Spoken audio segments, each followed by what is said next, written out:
Do you ever have moments where you feel good on your own, confident even, but the moment other people walk in the room, all of it fades? I've been thinking about this idea of how we value ourselves.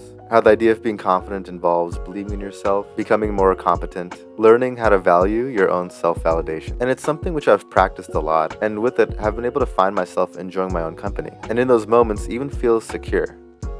Feel secure that my future will be okay and that I'll be okay. But something weird happens when other people are thrown into the mix. If it's close friends that I can feel safe around, I'll feel fine.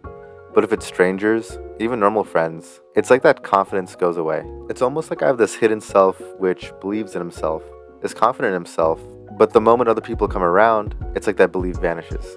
It's like the self-worth I built crumbles. Here's what I think is going on. I think the idea of self-worth could be expanded, and there could be a new distinction called relative worth.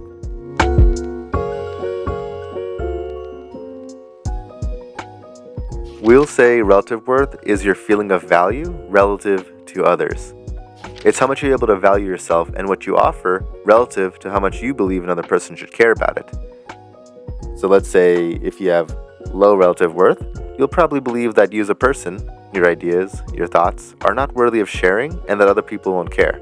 Whereas if you have high relative worth, you may share yourself more freely and assume the other person is interested.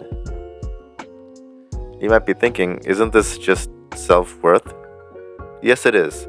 But I think an important distinction with how you build this flavor of self-worth is that you can't build it yourself.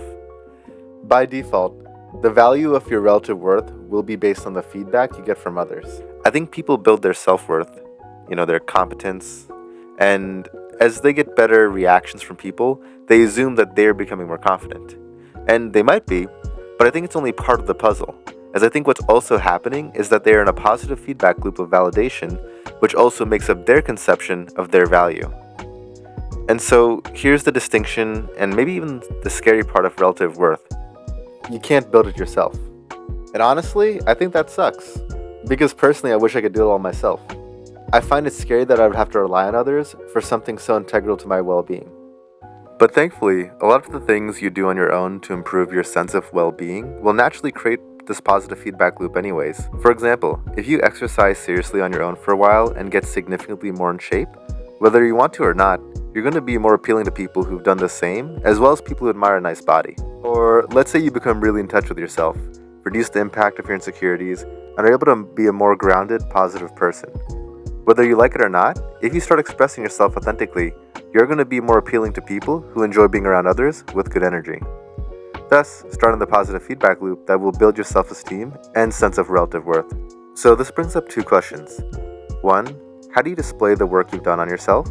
And two, how do you find a group who can appreciate it and therefore build your sense of relative worth?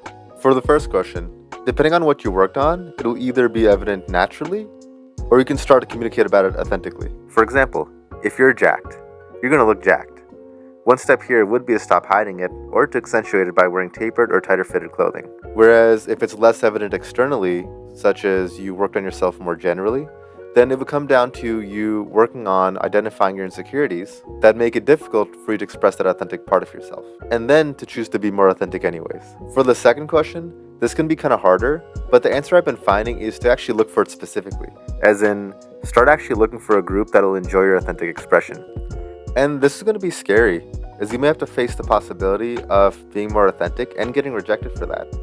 But if you're willing to try it, you can start by thinking about the things you are both proficient in and generally like to talk or think about. Whether it's as deep as your skill to have hyper-philosophical debates on optimistic nihilism, or as light as how much you like baking.